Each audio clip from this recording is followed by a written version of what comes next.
Pessoal, sejam muito bem-vindos aí a mais um vídeo do nosso canal de metalurgia. Hoje é o terceiro vídeo, tá? E falaremos de dureza Rockwell, tá? Então, pessoal, espero que vocês curtam, né? Que vocês deixem o seu like e que vocês, pessoal, compartilhem, ok? Se inscrevam e vamos fazer esse canal crescer, ok, pessoal? Então, pois bem, nós vamos falar hoje, então, da dureza Rockwell, tá? Então, de onde vem essa dureza, né? Quem criou essa dureza? Essa dureza, pessoal, ela foi criada em 1922, né, por Rockwell. Então, isso mesmo. A dureza Rockwell leva o nome do seu criador como homenagem, tá? E é o segundo método mais usado na indústria. Então, nós temos por obrigação conhecer as particularidades desse ensaio, ok? Primeiramente, pessoal, nós vamos mostrar o equipamento que mede, né, o instrumento que mede a dureza, que faz a aferição dessa dureza, né, e auxilia bastante aí os executores aí, os metalurgistas, os mecânicos, a conhecer a dureza, né, a propriedade mecânica do material dureza, ok? Vamos lá. Aqui, ó, é um durômetro. Nós colocamos aqui, fizemos uma animação em 3D para que facilite aí a visualização e não fique nada tão só verbalizado, né? Tem a figura e isso facilita aí a visualização e o conhecimento de vocês aí. Vocês passam a conhecer melhor por saber onde estão as partes, ok? Vamos lá. Primeiramente, pessoal, nós temos aqui, ó, um durômetro de bancada, tá? Essa base aqui, ó, toda essa base, ela é de ferro fundido, né? Ela é bem robusta, ok? E aí, pessoal, aqui, ó, a gente tem um demonstrador onde a gente pode dinamicamente trocar as posições, ok? Para as três escalas. Por quê? Esses durômetros, eles são normalmente universais. Eles medem durezas Rockwell nas três escalas principais e mais usuais aí no mercado, que são elas: o HRA, o HRB e HRC, ok? São as três escalas aí que os durômetros fazem. Existem durômetros universais, pessoal, que medem, além das três durezas, né? Medem Vickers, medem Rockwell B, medem Rockwell A, medem Rockwell C, medem HB, tudo por conversão. Então a gente vai lá, seta, né, no demonstrador do durômetro, a gente vai lá e muda o penetrador para a escala, né, o penetrador para referente àquela carga e àquela escala de dureza, e o durômetro executa, tá? Aqui nós estamos falando de um durômetro analógico, no qual ele mede essas três cargas e é muito disponível aí no mercado, nas indústrias, nas próprias oficinas aí, tem durômetros de bancadas disponíveis, tá? Então a gente deve conhecer algumas partes dele. Veja só, pessoal, aqui, ó, a gente tem um fuso, tá? Esse fuso ele é roscado, tá? Ele é roscado e aqui nós temos uma base. Essa base ela é plana. Nós podemos também ter outras bases, tá? Isso depende de quem? Da geometria do corpo de prova. Se o corpo de prova ele é cilíndrico, né, ou esférico, nós temos que ter um prisma, tá? Então muda a geometria aí da base do durômetro. Essa base, ela pode ser sacada, né? Esse fuso ele tem um furo no meio e esse furo ele acopla a base, né, ele acopla aqui o pino dessa base. Então, ela acaba tendo um encaixe. Lembrando que o encaixe ele deve ser perfeito para que não tenha folgas, tá? Por quê? Nós estamos tratando de dureza e nós temos que ter cuidados, tá? Então, não pode ter folgas na base, ok? E esse fuso aqui embaixo, ó, essa porca com essas três hastes, ela serve para dar o dinamismo no fuso, tá? Então, o fuso da base ele sobe e desce, de acordo com a nossa necessidade. Aqui em cima, pessoal, a gente tem quem? O penetrador, né? E aqui nós temos o porta-penetrador, né? Que é o local onde o penetrador ele é fixado e parafusado, ok? Aqui em cima a gente tem um relógio no qual ele tem duas escalas. Ele tem a escala vermelha e a escala preta. Além disso, ele tem um reloginho no meio, tá? Esse reloginho no meio, normalmente, ele é para medir a pré-carga do ensaio, tá bom? Então, mais essa informação. Aqui ó, eu tenho a alavanca que posiciona as cargas, tá? Então aqui eu tenho a posição inicial, tá? Aqui eu tenho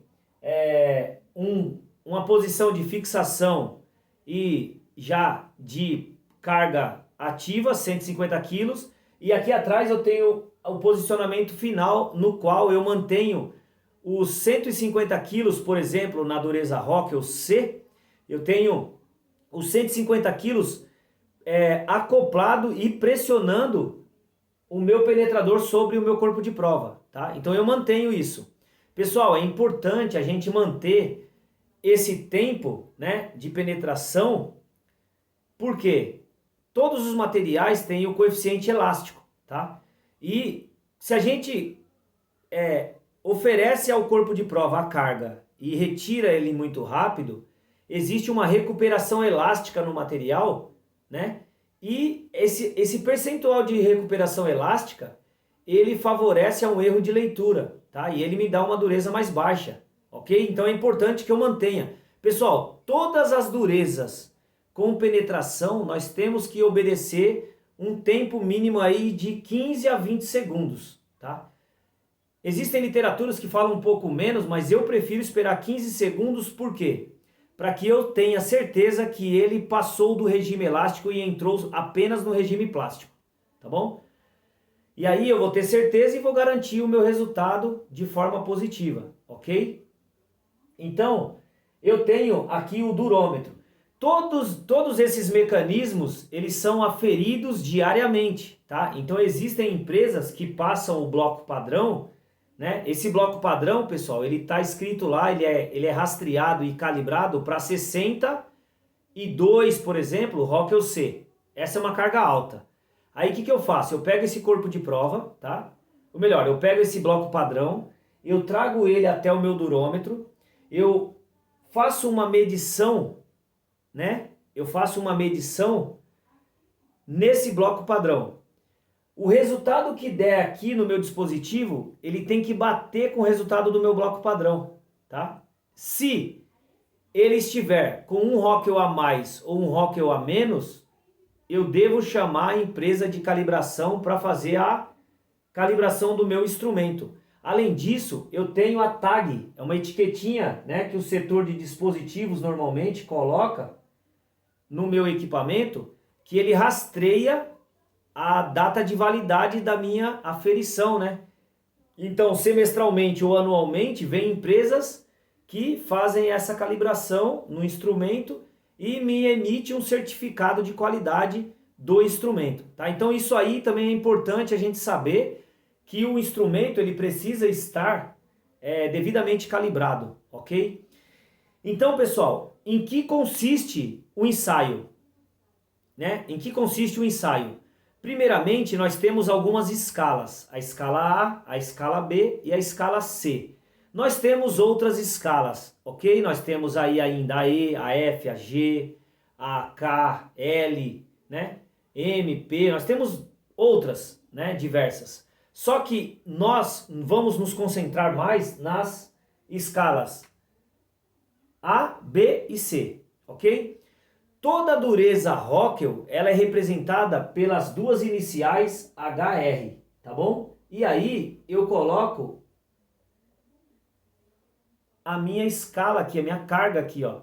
Por que a minha carga? Porque a Rockwell A, ela representa 60 quilogramas, né, força. Então, eu vou oferecer, quando eu estou executando o Rockwell A, 60 quilos de força no meu corpo de prova, ok? Quando eu vou executar com HRB, eu ofereço à superfície do meu corpo de prova 100 quilogramas força. E quando eu faço com Rockwell C, que essa é muito usada, essa escala Rockwell C, HRC, eu ofereço à superfície uma carga de 150 kg força, ok? Essas cargas, pessoal, elas estão relacionadas e são dimensionadas com o projeto da peça. Se a peça vai passar por um processo de cementação, processo de tratamento térmico. A cementação, pessoal, ela faz a ela oferece ao material uma camada, tá? Baixíssima, tá? Então assim, ó, vamos pensar aqui, ó, eu tenho um corpo de prova, tá bom? Eu tenho um corpo de prova e ele vai ter pelo menos aqui, ó, 2 milímetros. Isso eu tô falando bastante alto, tá? Mas vamos pensar aqui, eu tenho 2 milímetros de espessura na minha chapa. Uma chapinha, eu tenho 2 milímetros de espessura. E o cliente, ele me pediu, né? Ele me pediu que eu fizesse uma camada de 0,3 milímetros. 3 décimos de milímetros, né? Então, se eu tenho aqui 3 décimos na parte superior e 3 décimos na parte inferior, eu tenho um núcleo aqui, ó, que não sofreu carbonetação. Então, eu tenho um núcleo mole, tenho um núcleo dúctil e eu tenho uma superfície extremamente dura. Se eu pego o meu penetrador e ofereço a essa superfície 150 quilos de força, facilmente vai quebrar essa camada de 0,3 e vai chegar no substrato. E aí eu tenho um valor irreal. Por isso que o criador Rockwell, ele ofereceu diversas cargas para que eu possa dimensionar de acordo com a minha espessura. Se a minha peça ela tem uma espessura alta, eu faço, né? Se ela tem uma espessura alta, por exemplo, eu peguei uma peça de 1 polegada, 25,4 milímetros, e faço uma têmpera nessa peça, tá? Um material 4140, bem temperadinho. Eu temperei ela da superfície até o núcleo. Eu tenho um gradiente de dureza aí, com uma diferença de 2 Rockwell aproximadamente, né? Então eu tenho aí 1 Rockwell, 2 Rockwell da superfície para o núcleo. Sendo que eu posso usar aqui, ó, na superfície do meu material, uma carga de 150 quilos. É louvável. Por quê? A penetração dessa carga, né, desse penetrador, não vai interferir no resultado. Eu tenho subsuperficialmente têmpera, eu tenho camada dura. Então, não vai interferir. Por isso eu tenho que classificar as minhas durezas. Existem durezas que eu não posso fazer em qualquer peça, tá? Eu tenho que selecionar. Eu tenho que ler o desenho. Eu tenho que ver se o desenho está bem especificado, tá bom? Então, para quem trabalha com têmpera direto, poxa, é muito óbvio que vamos usar Rockwell C. Quem trabalha com peças cementadas, carbonitretadas, carbonetadas, é óbvio que eu vou trabalhar com Rockwell A. Mas, Adriano, e o Rockwell B? Né? E o Rockwell B? Onde eu uso? Eu uso para materiais não ferrosos. Alumínio e suas ligas, cobre e suas ligas, e eventualmente eu posso usar para materiais extra moles, tá? Então, do 1010 para baixo. Então eu posso usar aí no 1006, 1005, 1008, 1010, posso usar, tá? E que esteja no estado recozido, que esteja no estado normalizado. Por quê? Estou com a máxima ductilidade desse material, tá? Até porque, pessoal, essa esferinha de 1,16, ela é comprimida com uma carga de 100 quilos e ela não pode achar rigidez no material, para ela não deformar, tá bom? Então é uma esferinha que ela detém aí uma dureza de aproximadamente 55 Rockwell C a 60. Então, ela não pode sofrer muitas compressões, ok? Em materiais duros, tá? Materiais que estejam temperados, por exemplo. Tá? Então, é importante que a gente tenha isso em mente para que a gente possa conhecer os dimensionamentos das durezas. Além disso, a dureza Rockwell, ela traz algumas vantagens, tá? Quais são essas vantagens? O ensaio é de fácil execução, tá?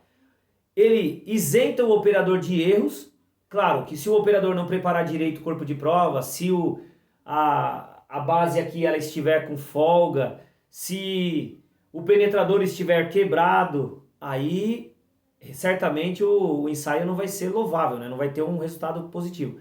Mas, tendo os cuidados, o ensaio em si, ele não oferece erros, tá bom?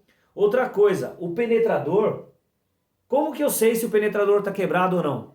Eu passo a unha, tá? Então eu venho aqui, ó, coloco a unha no penetrador e dou uma atritada, né? Eu submeto ao penetrador a minha unha. Se minha unha riscar, o penetrador tem fissura. Aí eu devo tirá-lo, levar um microscópio e fazer uma varredura para saber se ele tem trinca, se ele está com fratura, tá?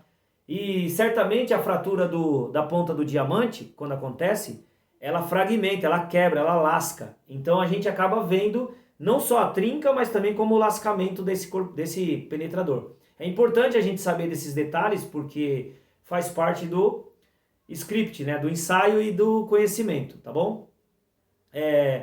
Espero, pessoal, que vocês busquem, né, somem essas informações com literaturas, tá? Porque eu procuro trazer as facilidades, as partes já traduzidas, né? Muitas vezes a gente até atropela informações para oferecer um dinamismo na informação e que vocês possam usá-las da melhor maneira, tá? Se nessas informações que a gente está trazendo estiver faltando algumas, busquem em literaturas mais complexas, tá?